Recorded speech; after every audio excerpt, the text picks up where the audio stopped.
मेढक मंडली और जादुई कमल। गांव के किनारे एक सुंदर तालाब था जिसमें मेढक मंडली रहती थी।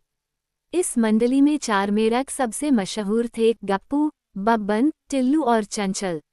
ये चारों दिन भर तालाब में उछल कूद करते, मस्ती करते और हर शाम टर टर संगीत सभा लगाते। तालाब के सबसे बुजुर्ग और समझदार जीव राजा कछुआ को इन मेढकों की शरारतों से परेशानी थी। वो अक्सर उन्हें समझाता, बच्चों, सिर्फ मस्ती ही मत करो, कुछ काम भी करो। कभी कोई संकट आ गया तो क्या करोगे? लेकिन मेढकों को उसकी बातें ज्यादा समझ नहीं आती। वे हंसते और फिर से अपनी मस्ती में लग जाते। एक दिन तालाब में कुछ शिकारी बगुले आ गए। वे हर दिन तालाब से छोटे मेढकों और मछलियों को पकड़कर ले जाते। मेढकों में डर फैल गया। सब राजा कछुआ के पास गए और बोले, राजा कछुआ, अब क्या करें? हमें तो ये तालाब छोड़ना पड़ेगा। राजा कछुआ ने कहा, एक रास्ता है। इस तालाब में एक जादुई कमल है जिसकी शक्ति से हम बगुलों को भगा सकते हैं।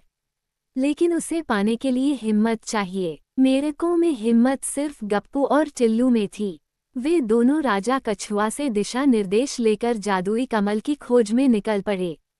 उन्हें तालाब के दूसरे छोर पर एक गहरा दलदल मिला जहां से होकर उन्हें जाना था।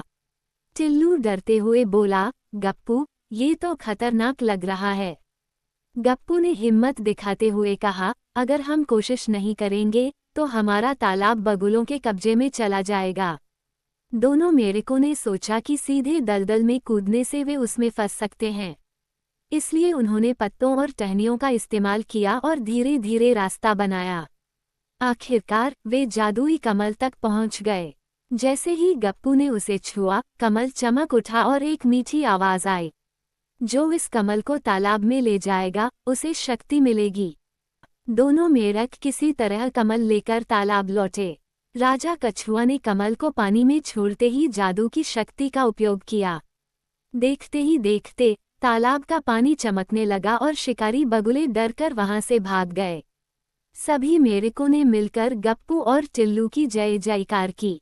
राजा कछुआ मुस्कुराया और कहा, देखा, जब मुसीबत आती है तो समझदारी और हिम्मत ही हमें बचाती है।